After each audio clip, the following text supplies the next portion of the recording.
Good evening dear student, welcome to our kind channels. तो आज हम आपको बताने जा रहे हैं कि सॉल्यूशन का टॉपिक है। ये क्लास 12 सॉल्यूशंस चैप्टर्स का ही टॉपिक है, एजियोट्रॉपिक मिक्सचर्स।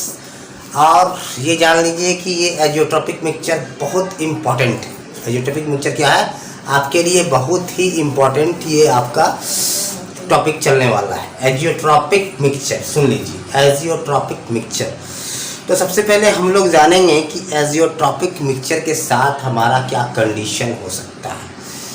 ठीक है, आपने मिक्सचर का नाम तो बहुत सुना होगा, बहुत सारा चीज़ पहले ही पढ़े होंगे। Homogeneous mixture, heterogeneous mixture, true solution, colloidal solution, तो ये सब चीज़ आपने सुन के रखा है। लेकिन हाँ, ये हम सॉल्यूशंस में जो ये एक नया टर्म आया है एजियोट्रॉपिक मिक्सचर, हालांकि घबराने की बात बिल्कुल नहीं। जितना चीज़ आपने पढ़ा है, जितना भी चीज़ आपने पढ़ा है, बस ध्यान रखिए आपने काफ़ी पढ़ लिया है। अब इसको समझने में आपको कोई प्रॉब्लम नहीं हो सकता। एजियोट्रॉपिक मिक्सचर, चलिए आज हम शुरू करते हैं। What is azeotropic mixture? तो सबसे पहले हम ये बताएंगे इसका दूसरा नाम क्या है। Constant boiling mixture. इसका अगर आपको कोई अलग नाम से इसको पुकारना है, आपको इसको किसी अलग नाम से बुलाना है, तो आप इसको बुला सकते हैं कांस्टेंट बॉइलिंग मिक्सचर। आप कांस्टेंट का मतलब भी क्लियर कर देते हैं। आप इसको बुला सकते हो फिक्स्ड बॉइलिंग मिक्सचर या कांस्टेंट बॉइलिंग मिक्सचर। ये क्या है? कांस्टेंट है। अब आपके मन में बात ये आ रही होगी, ठीक है, कांस्टेंट बॉइलिंग मिक्सचर का मतलब क्या होता है? तो वही समझाने के लिए तो हम आपके सामने खड़े हैं। वही बात को मैं समझाने के लिए आपके सामने खड़े हैं कि व्हाट इज आपका कांस्टेंट बॉइलिंग मिक्सचर। तो सबसे पहली बात है कि अगर हमको कोई कांस्टेंट बॉइलिंग मिक्सचर को तैयार करना है तो हमारे पास क्या कंडीशन होनी चाहिए? क्या कंडीशन होनी चाहिए? सबसे पहला कंडीशन है कि सॉल्यूशन शुड बी। सॉल्यूशन क्या है? सॉल्यूशन शुड बी क्या होनी चाहिए? क्या होनी चाहिए? Should be. बड़ा प्यारा सा टर्म है, non ideal.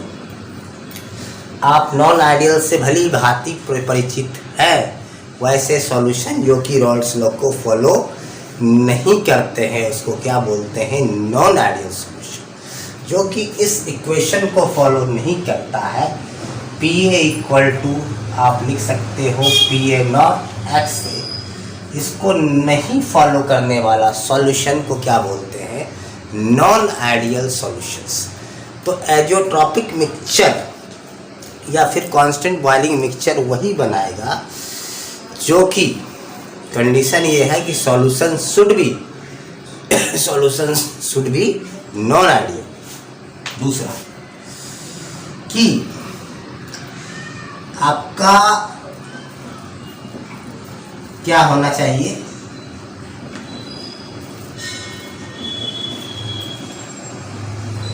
The solution is made up of two component. कहता है कि सॉल्यूशन दो कंपोनेंट का ही होना चाहिए। दो कंपोनेंट का मतलब क्या? सॉलिड और सॉल्वेंट। मतलब कि एक तरह से कह सकते हैं सॉल्यूशन शुड बी बाइनरी। क्या होना चाहिए? बाइनरी सॉल्यूशन होना चाहिए। तीसरा है fixed composition of solute and solvent. Solid and solvent की कंपोजिशन भी क्या होनी चाहिए? फिक्स होना चाहिए। फिक्स होना चाहिए मतलब कि फिक्स, एक निश्चित कि इतना अमाउंट सॉलिड का परसेंटेज होना चाहिए, इतना सॉल्वेंट का, तब जाके एक एजियोट्रॉपिक मिक्सचर बना पाएगा। क्लियर? इस तीन चीज़ को बात आप ध्यान रखिए। दूसरी बात ये है कि मोल फ्रैक्शंस जो होगा, वेपर फेज वाले मोल फ्रैक्शन और लिक्विड फेज वाले मोल फ्रैक्शन आपस में क्या होना चाहिए? बराबर होना चाहिए। ठीक है। मोल फ्रैक्शन जो होगा, mole fraction in vapour phase is equal to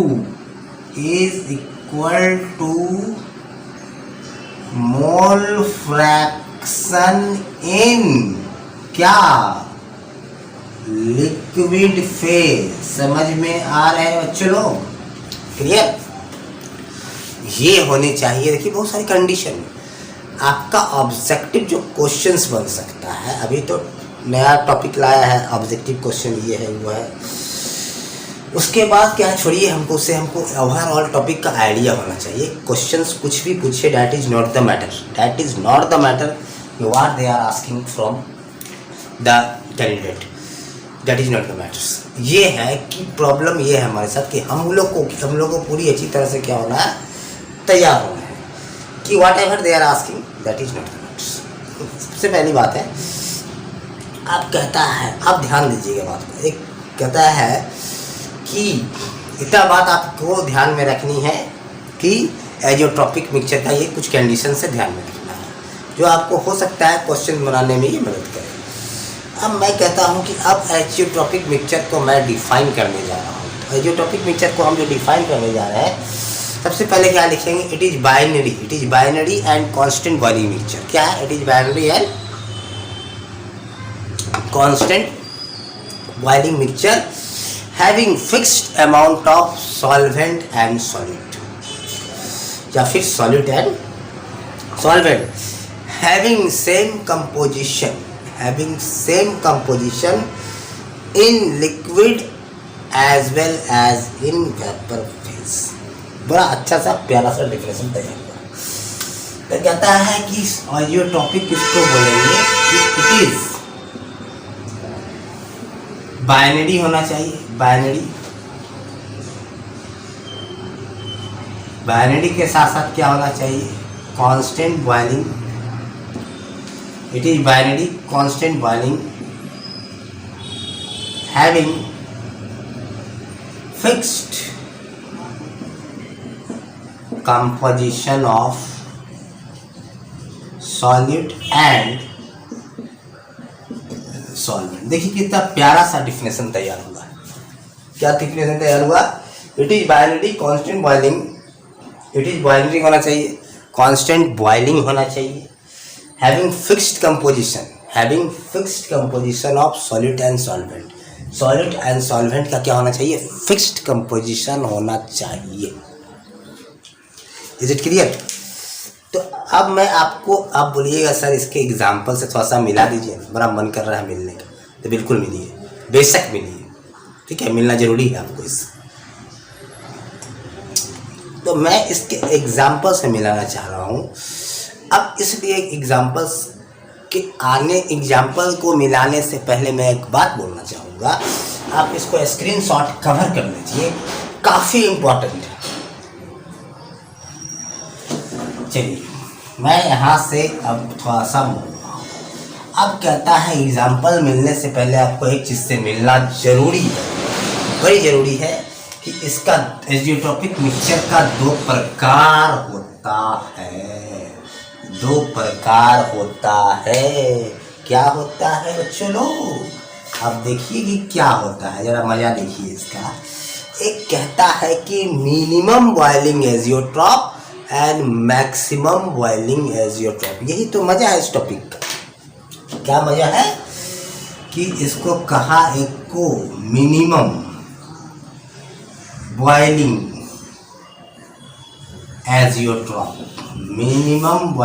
azeotropes, और दूसरा को क्या बताया कि अब इसको हम थोड़ा सा बोल दें कि मैक्सिमम बॉइलिंग एजियोट्रॉप। क्या बोलेंगे? Maximum boiling azeotropes. बस आप थोड़ा देर हमारे साथ चैनल पे बने रहें, ज़्यादा आपका वक्त लेना हम चाहते नहीं हैं, इसलिए कि दोनों चीज़ को एकदम एक साथ क्लियर करने जा रहे हैं ट्रांसपेरेंट वे में, ठीक है। अब कहता है कि मिनिमम बॉइलिंग एजियोट्रॉप का मतलब ये है कि इसका एग्जाम्पल के साथ आ रहे हैं। एग्जाम्पल को जैसे समझाएंगे आपका क्लियर है। 95% इथेनॉल, आप क्लियर समझ रहे हो कि इथेनॉल, तो आप इथेनॉल से भली भांति परिचित है कि 95% ethanol and 5% water plus 5% of water मिल के, ये दोनों मिल के क्या तैयार करता है, क्या करता है, मिनिमम बॉइलिंग एजियोट्रॉपिक, मतलब मिनिमम बॉइलिंग मिक्सचर को तैयार करता है। ठीक है, तो आप जानते हो कि बॉइलिंग पॉइंट ऑफ इथेनॉल, ठीक है, अगर नहीं जानते हैं तो और अच्छी बातें हैं, आज सीख लीजिए। आप नहीं जानते कोई दिक्कत नहीं है, सीखने में क्या हर्ज है। 351.3 केल्विन, मतलब 351.3 केल्विन इसका होता है बॉइलिंग पॉइंट। दूसरी है वाटर का बॉइलिंग पॉइंट से हमारे बच्चे लोग भली भांति परिचित है कि बॉइलिंग पॉइंट ऑफ वाटर जो है 373 केल्विन होता है। इसमें हमारे बच्चे लोग को नहीं फंसना चाहिए। अब boiling point of overall mixture अगर देखिए, ये इस कंपोजिशन को फिक्स कर दिए हैं, कंपोजिशन को क्या किए हैं हम, फिक्स कर दिए हैं। 95% इथेनॉल ही आपको लेना है और 5% वाटर ही लेना है। ठीक है, 95% इथेनॉल और 5% वाटर लेके एक कांस्टेंट फिक्स्ड कंपोजिशन को मैंने तैयार किया। तो कहता है कि जब दोनों रिजल्टेंट जो है कि बॉइलिंग पॉइंट ऑफ मिक्सचर, अब मिक्सचर का मतलब क्या, ये दोनों को सम, तो हम लिखेंगे बॉइलिंग पॉइंट ऑफ जो मिक्सचर है वो कह रहा है कि 351.15 आ रहा है, 351.15 केल्विन आ रहा है।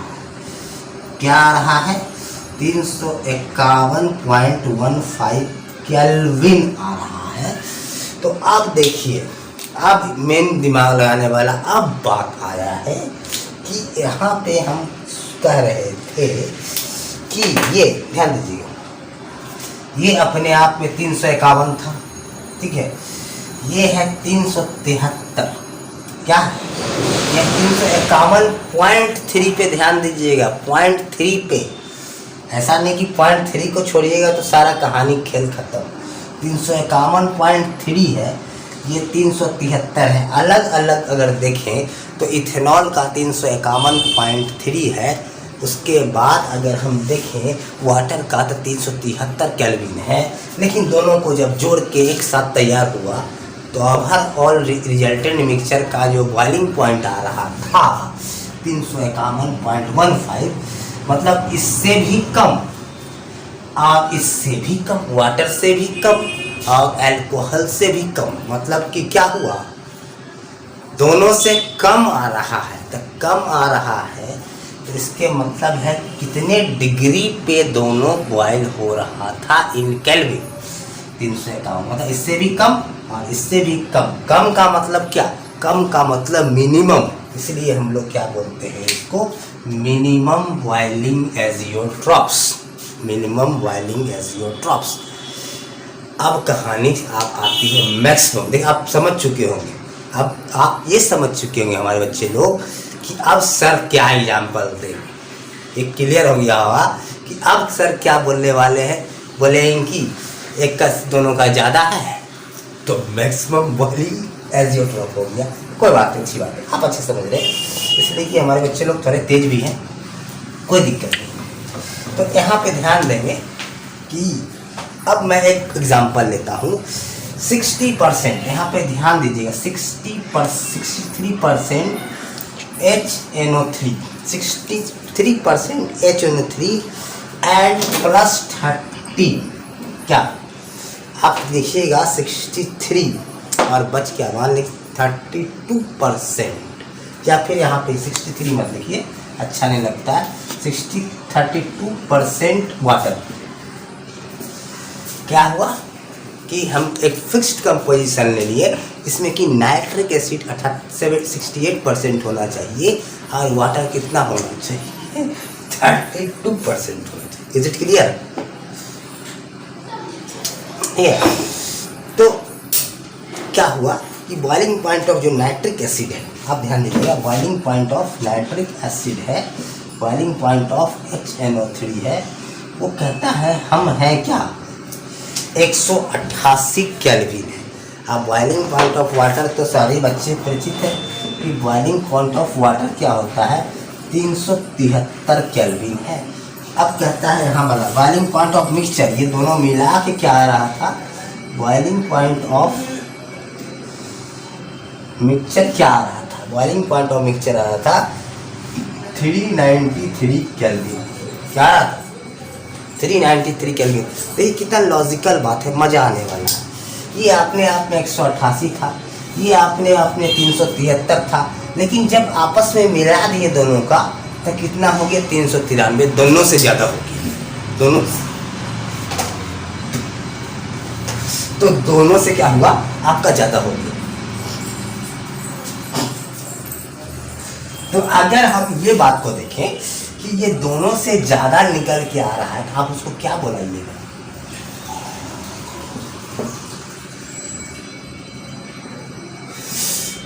Maximum boiling azeotropes. आप उसको क्या बुलाइएगा, maximum boiling azeotrope. I think आपको सारी बात क्लियर समझ में आएगी। 2 एग्जांपल आप याद कर सकते हैं, काफ़ी इंपॉर्टेंट एग्जांपल मैंने आपके सामने रखा। मिनिमम बॉइलिंग एजियोट्रॉप, पहले आपको बताया एजियोट्रॉप्स क्या है। एजियोट्रॉप का 2 प्रकार होता है, मिनिमम बॉइलिंग एजियोट्रॉप और मैक्सिमम बॉइलिंग एजियोट्रॉप, और उसके एग्जांपल के साथ मैंने आपको रिप्रेजेंट किया। आई थिंक हमारे बच्चों आपको समझ में आया होगा। हम लोग नेक्स्ट वीडियो में मिलेंगे।